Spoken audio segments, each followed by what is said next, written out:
देवों के देव महादेव के चरणों में प्रणाम करती हूँ, मेरा प्रणाम स्वीकार हो। माता पार्वती के चरणों में प्रणाम करती हूँ, मेरा प्रणाम स्वीकार हो। गणेश भगवान के चरणों में प्रणाम करती हूँ, मेरा प्रणाम स्वीकार हो।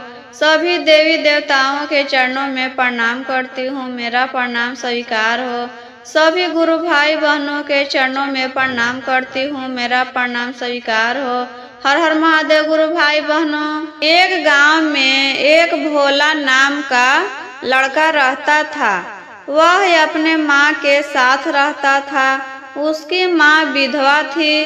किसी भी तरह काम करके उसकी माँ अपना और अपना बेटा का पेट पालती थी। भोला बड़ा हो चुका था, लेकिन वह कुछ भी काम नहीं करता था। वह बहुत ही आलसी था। उसको कुछ भी काम करने में मन नहीं लगता था। वह भर दिन घर में सोए हुए रहता था, कहीं बाहर भी नहीं जाता था। उसकी माँ कभी कभी गुस्से में आकर बोल देती थी, इतना बड़ा हो गया है और कुछ काम धंधा नहीं कर रहा है। हम बूढ़ी होकर तुमको खिला रहे हैं, बेटा लोग क्यों पालता है कि बुढ़ापा में सहारा बने, कमा कर खिलाए, और तुम तो घर पर बैठे रहता है और हम ही तुमको कमा कर खिलाते हैं बूढ़ी होकर। फिर भी उसको कुछ भी असर नहीं पड़ता है। इस कान से सुनता था, उस कान से निकाल देता था। वह भोला था से एकदम भोला ही था। कोई दो बात कह देता था, फिर भी वह बुरा नहीं मानता था, क्योंकि वो उसे बैठ के खाने का आदत था और खाना भी बहुत खाता था। एक दिन उसकी माँ शिव चर्चा में गई और वापस आने पर अचानक उसको तबीयत खराब हो जाता है, इसलिए वह काम पर नहीं जाती है। उसके घर में एक भी दाना नहीं था खाने के लिए। गुस्से में आकर भोला पर बहुत बोलती है, इतना बड़ा हो जाने पर भी तुम बैठकर खाने के लिए सीख गया है। आज तो घर में कुछ भी अनाज नहीं है तो हम क्या बनाएं? इससे अच्छा तो तुम कहीं जाकर डूब मरो। मेरे घर से निकल जाओ, मैं बिना बेटा का ही रहूंगी। भोला उस दिन अपनी माँ के बात को दिल पर ले लेता है और उसको बहुत ही बुरा लगता है, इसलिए वह घर छोड़कर चला गया। रास्ते में जाते जाते सोच रहा था कि हम कहाँ जाएंगे, क्या काम करेंगे, क्या खाएंगे। यही बात सोच रहा था कि उधर से एक आश्रम के सभी साधु लोग शंकर भगवान के जयकारा बोलते हुए दूसरे आश्रम में जा रहे थे। भोला भी वही भीड़ में घुस गया और शंकर भगवान के जयकारा बोलने लगा। बोलते बोलते वही साधु लोग के साथ जाने लगा। सभी साधु लोग एक आश्रम में पहुंच गए और साथ ही साथ भोला भी पहुंच गया। उस आश्रम के महंत जी बोलते हैं, बेटा तुम कौन हो और कहां से आ रहे हो? तुम तो इस आश्रम के नहीं लगते हो, तुम्हारा कपड़ा भी दूसरा है।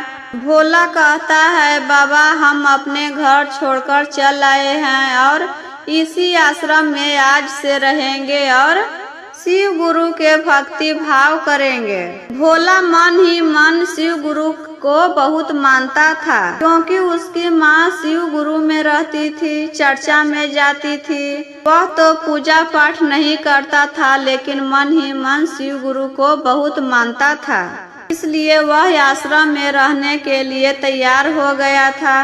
वही आश्रम में रहने लगा और पूजा पाठ करने लगा। उस आश्रम में सभी लोग जो दान दक्षिणा देते थे, भगवान जी पर फल चढ़ाते थे, वही सब खाकर भोला रहता था। उसको तो बैठ के खाने का आदत था। सुबह उठता, नहा धोकर शंकर भगवान के पूजा पाठ करता और जो फल रहता था वह भर पेट खा लेता और जाकर सो जाता।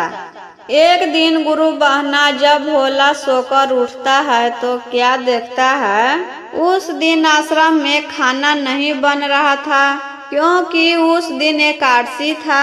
एकादशी के दिन सभी साधु संत एकादशी के उपासना करते हैं। इसलिए उस दिन आश्रम में खाना नहीं बन रहा था। सब लोग भूखे थे कि शाम को शंकर भगवान के पूजा पाठ करके कुछ खाएंगे। भोला महंत जी से पूछता है, बाबा आज क्या हुआ? आश्रम में खाना नहीं बन रहा है, आज हम लोग क्या खाएंगे? महंत जी कहते हैं, बेटा आज एकादशी का व्रत है, हम सभी लोग एकादशी का व्रत रखते हैं। भोला तो सोचने लगा कि हम एकादशी का व्रत कैसे रखें, हमको से तो भूख बर्दाश्त नहीं लियाता है, हम तो भूख से ही मर जाएंगे। वह कहता है, बाबा हमसे नहीं सहा जाएगा, हमको बहुत भूख लगता है, हम तो भूखे ही मर जाएंगे। महंत जी कहते हैं, एक काम करो भोला, तुम भंडार घर में जाओ और 1 किलो आटा ले लो, कुछ आलू ले लो और नदी के किनारे जाकर तुम लिट्टी लगा लेना और खा लेना, क्योंकि आज तो आश्रम में कुछ खाना नहीं बनेगा, यहाँ पर आग तक नहीं जुटता है। भोला वही काम करता है गुरु बहना। भंडार घर में जाकर 1 किलो आटा ले लेता है, कुछ आलू ले लेता है और गंगा जी के किनारे जाकर गंगा जी में से पानी भरकर लाता है, आटा सानता है और लिट्टी बना लेता है। 1 किलो आटा में 3 ही लिट्टी बनाया था। कहता है, 1 लिट्टी शंकर भगवान को दे देंगे और 2 लिट्टी हम खा लेंगे। महंत जी कहे थे कि बेटा तुम खाने से पहले ठाकुर जी के भोग लगाकर ही खाना। लिट्टी गढ़ने के बाद इधर उधर से कुछ लकड़ियां इकट्ठा कर लेता है, वही लकड़ी के आग पर लिट्टी सेक लेता है और उसमें आलू डाल देता है, उसमें चोखा पक जाता है तो सोचता है कि अब लिट्टी चोखा खा लेते हैं, पहले ठाकुर जी का भोग लगा देते हैं, उसके बाद हम खा लेंगे। तो गुरु बहना भोला लिट्टी और चोखा अपने आगे लेकर बैठ जाता है और कहने लगता है, आव आव महादेव भोग लगाव महादेव, आव आव महादेव भोग लगाव महादेव। इतना कहने के बाद शंकर भगवान कैलाश पर्वत पर बैठे हुए थे। भोला के आवाज सुनकर सोचते हैं कि चलते हैं भोला के साथ लिट्टी खाने। उधर से माता पार्वती आ जाते हैं और कहते हैं, प्रभु आप कहाँ जा रहे हैं? शंकर भगवान कहते हैं, पार्वती हम पृथ्वी लोक पर जा रहे हैं, मेरा एक भक्त है, वह हमें पुकार रहा है। गंगा जी के किनारे लिट्टी और चोखा बनाकर रखा हुआ है और भोग लगाने के लिए बुला रहा है, जब तक हम नहीं जाएंगे तब तक वह नहीं खाएगा। माता पार्वती कहते हैं, प्रभु तब तो हम भी चलेंगे लिट्टी चोखा खाने, पृथ्वी लोक पर गए हुए बहुत दिन हो गया है, लिट्टी चोखा तो बहुत ही अच्छा खाना है, हमको भी खाने का मन करने लगा। शंकर भगवान कहते हैं, ठीक है पार्वती तो चलिए चलते हैं।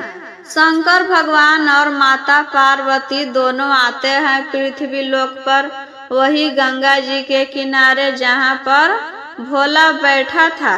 भोला सोचता है कि वो हम तो 3 ही लिट्टी लगाए थे कि एक शंकर भगवान के दे देंगे और 2 लिट्टी हम खा लेंगे, लेकिन शंकर भगवान तो माता पार्वती को साथ में लाए हैं, तो 1 लिट्टी माता पार्वती को भी देना पड़ेगा, तो 1 लिट्टी हमको बच जाएगा, तो 1 लिट्टी से मेरा क्या होगा, मेरा तो पेट भी नहीं भरेगा।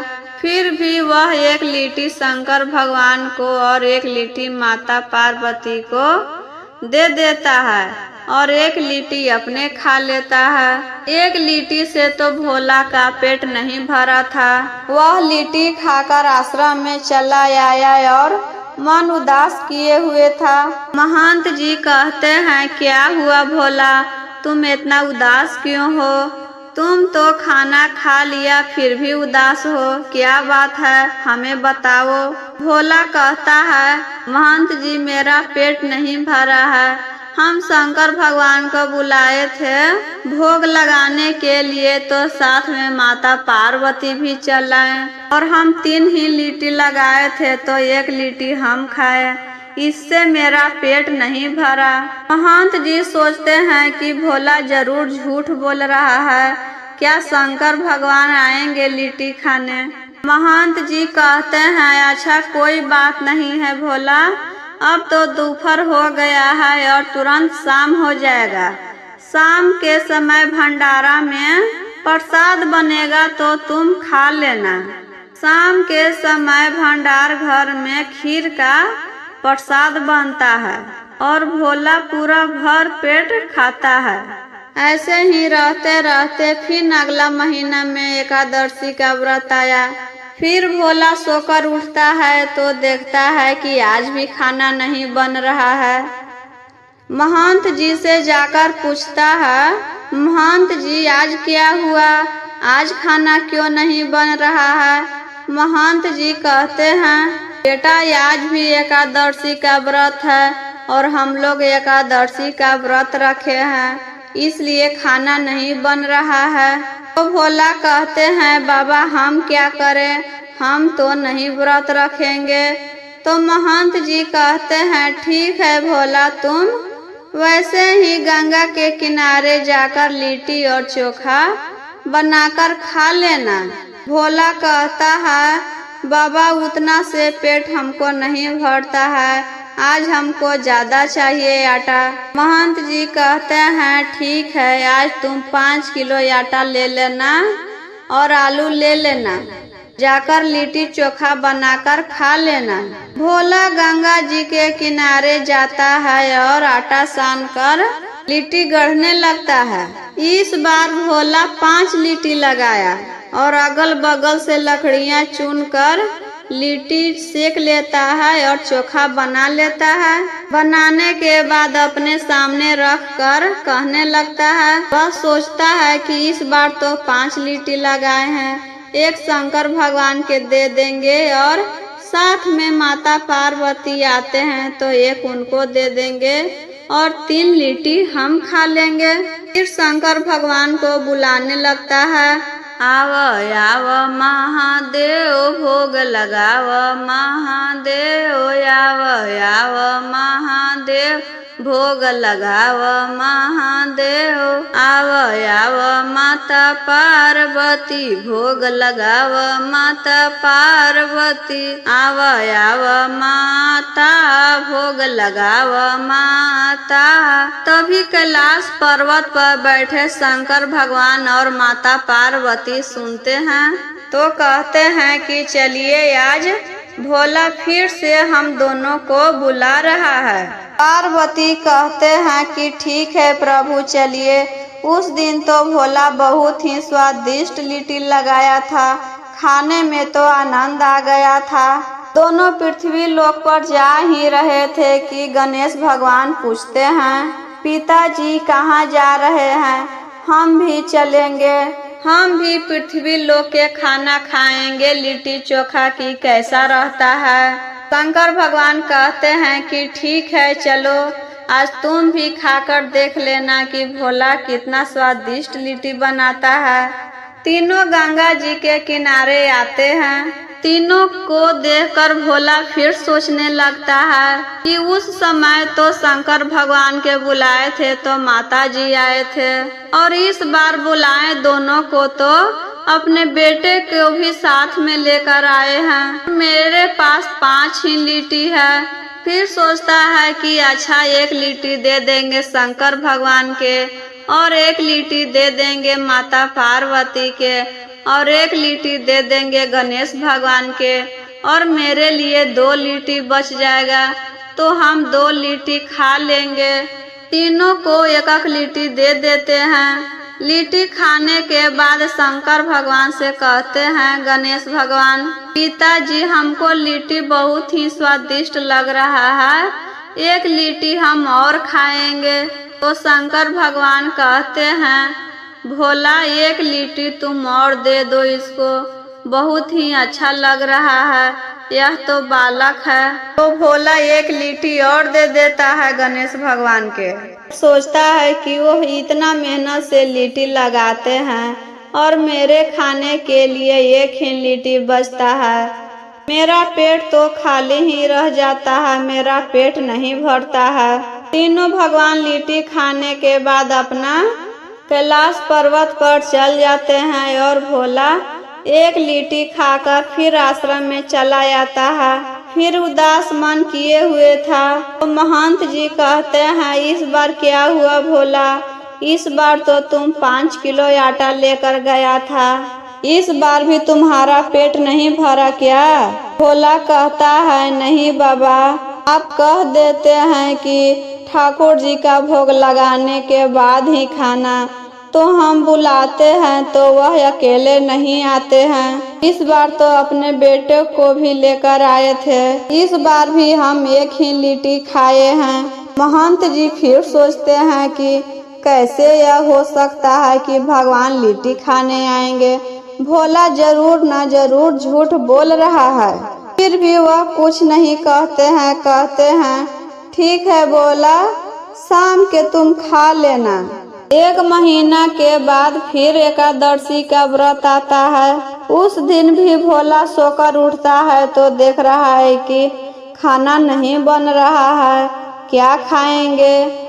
फिर महंत जी से पूछता है कि बाबा आज भी एकादशी का व्रत है? बाबा कहते हैं कि हाँ बेटा, आज भी एकादशी का व्रत है, तुम जाओ और गंगा जी के किनारे फिर से लिट्टी चोखा बनाकर खा लेना। भोला कहता है, बाबा इस बार हमको 1 किलो या 5 किलो आटा से काम नहीं चलेगा, हम भूखे ही रह जाते हैं। इस बार हम 1 बोरा आटा ले जाएंगे और 1 बोरा आलू ले जाएंगे। महंत जी कहते हैं कि ठीक है, तुम लेकर जाओ। भोला आटा और आलू लेकर गंगा जी के किनारे चल जाता है। महंत जी भी उसके पीछे पीछे जाते हैं और महंत जी के साथ में 2-4 और साधु लोग जाते हैं कि देखते हैं भोला क्या सच बोलता है कि यह झूठ बोलता है कि शंकर भगवान आते हैं वहाँ। आज हम छुप कर देखेंगे। गंगा जी के किनारे जाकर भोला कहता है, आज हम अपने से लिट्टी नहीं बनाएंगे, इतना लिट्टी बनाते हैं और हम नहीं खाते हैं, आधा पेट ही रह जाता है मेरा भोजन। इस बार तो हम भगवान जी से ही लिट्टी बनवाएंगे। तो शंकर भगवान और माता पार्वती को बुलाता है।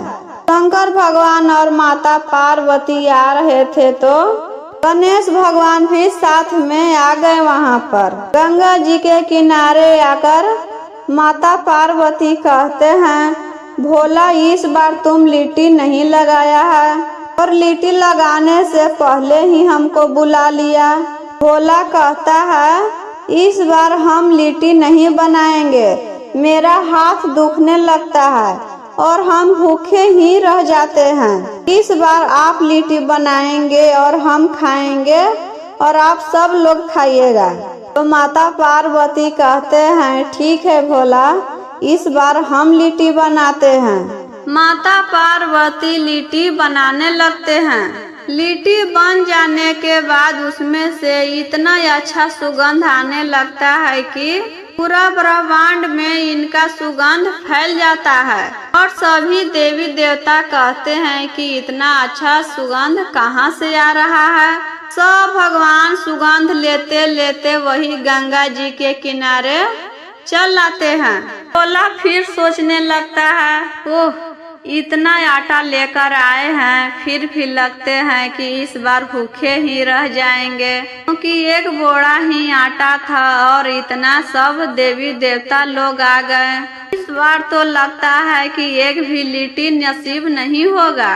माता पार्वती कहते हैं कि तुम घबराते क्यों हो भोला, तुम चुपचाप देखते रहो, इस बार तुम चाहे जितना लिट्टी खाओगे खा लेना, इस बार लिट्टी कम नहीं होगा। माता पार्वती सभी देवी देवताओं को लिट्टी खिलाने लगते हैं। इतना सभी देवी देवता के खाने के बाद भी लिट्टी कम नहीं होता है और बढ़ते ही जा रहा था। सभी देवता लोग लिट्टी खाकर अपने अपने वापस चल जाते हैं। पार्वती कहते हैं, भोला आज तुम पहले खाओ, तुम चाहे जितना लिट्टी खाओगे खा सकते हो। भोला उस दिन पूरा भर पेट लिट्टी खाया, फिर भी लिट्टी कम नहीं हुआ, क्योंकि यह तो माता पार्वती का बनाया हुआ लिट्टी था। उनके शक्ति से इतना स्वादिष्ट लिट्टी बना कि सभी लोग तारीफ करने लगे और लिट्टी भी खत्म नहीं हुआ।